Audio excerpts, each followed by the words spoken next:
नमस्कार दोस्तों। मेरा नाम अमन है।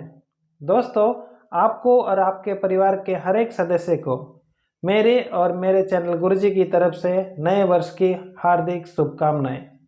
दोस्तों, आपके और आपके परिवार के किसी भी सदस्य का 2021 में अगर कोई सपना पूरा ना हो सका तो ऊपर वाले से दुआ करेंगे कि इस वर्ष 2022 को वो सभी सपने पूरे हो।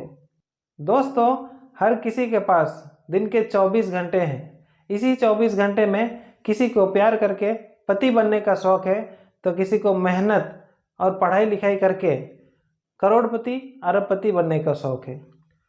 दोस्तों, आप या क्या कौन सा चुनते हैं, ये आपकी जिम्मेदारी है। दोस्तों, एक छोटी सी कहानी मैं आपके साथ शेयर करना चाहूँगा हमारे लाइफ के बारे में। एक शिष्य ने अपने गुरु से 2 प्रश्न किए, जिसमें पहला था शिक्षा का उद्देश्य क्या है और दूसरा हमारे जीवन का मूल्य क्या है। तो गुरु ने शिष्य को उस वक्त तो कुछ नहीं कहा। गुरु ने अपने शिष्य को आश्रम के अंदर ले गया और अंदर जाकर एक लाल रंग का पत्थर दे दिया और बोला, जाओ तुम इसे लेकर बाजार में जाओ और इसका मूल्य पता करना। याद रहे, तुम्हें सिर्फ इसका मूल्य पता करना है, बेचना नहीं है। तो शिष्य वह पत्थर लेकर बाजार गया। बाजार में सब्जी बेचने वाले के पास ले जाकर उसे दिखाया और कहा, भैया मेरे पास एक पत्थर है, आप इसका क्या मोल लगाते हो। तो सब्जी वाले ने देखा और कहा, भैया मेरी बीवी ने इस तरह का पत्थर कभी नहीं देखा है, तो मैं एक काम करो, तो मुझे यह पत्थर दे दो और बदले में 1 बोरी आलू ले लो। तो शिष्य ने कहा, धन्यवाद भैया, लेकिन मुझे यह पत्थर बेचना नहीं है, मैं बस इसका मूल्य पता करने आया था। तो शिष्य फिर वह पत्थर लेकर एक सामने के जो सुनार था उसके पास ले गया। शिष्य ने सुनार से कहा, महाराज मेरे पास एक लाल रंग का पत्थर है, जरा इसे देखें और बताइए इसका मूल्य कितना है। सुनार ने उस पत्थर को देखा। वो लाल रंग का पत्थर था, चमकीला था। उसे देखकर सुनार ने कहा कि भैया मैं आपको 10,000 रुपया इस पत्थर के बदले में दे सकता हूँ, आप यह पत्थर मुझे दे सकते हैं।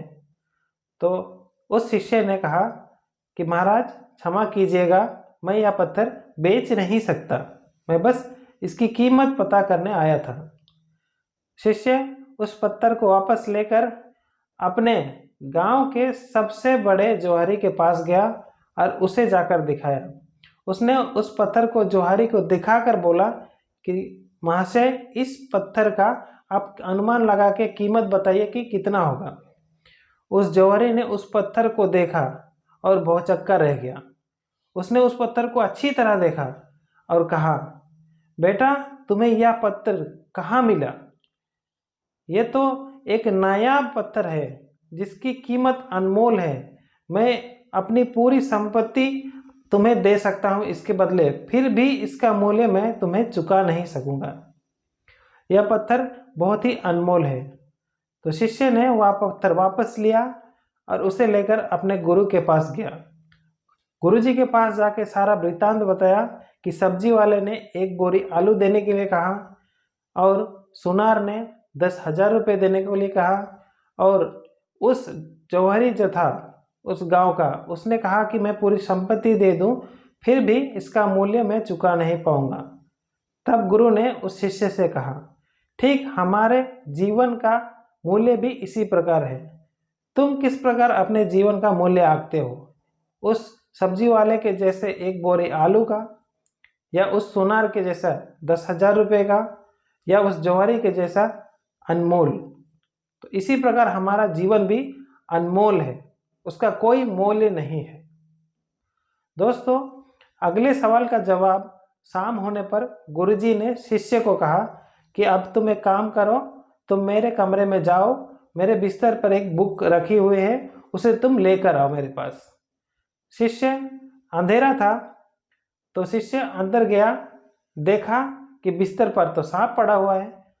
वह डर गया और फौरन दौड़ते हुए अपने गुरु के पास आया और कहा, गुरुजी बिस्तर पर तो सांप है। गुरु ने कहा, भला सांप कैसे आ सकता है? तुम जाओ, उसके सामने जाओ और थोड़ा हिलना, देखना सांप होगा तो भाग जाएगा।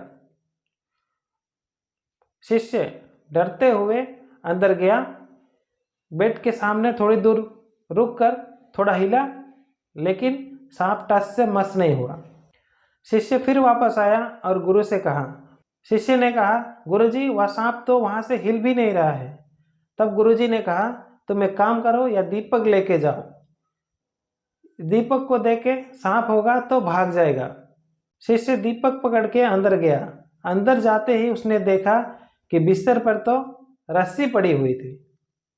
वह रस्सी को हटाया और किताब लेकर गुरु के पास आया और बोला, गुरुजी, बिस्तर पर तो रस्सी पड़ी हुई थी, मैं उसे अंधेरे में सांप समझ रहा था। तभी गुरुजी ने अपने शिष्य को बताया कि ठीक शिक्षा का उद्देश्य ठीक इसी दीपक की तरह है, उस अंधेरे में सच्चाई को दिखाता है। जो शिक्षा आपको मिलती है उससे आप क्या सही है या क्या गलत है उसे आप समझ पाते हैं, यही शिक्षा का उद्देश्य है। तो दोस्तों, हमारी यह छोटी सी कहानी आपको अच्छी लगी होगी। दोस्तों, आशा करता हूँ 2022 आप लोग के लिए शानदार रहेगा। आप दिन दुगनी और रात चौगुनी उन्नति करें। नमस्कार।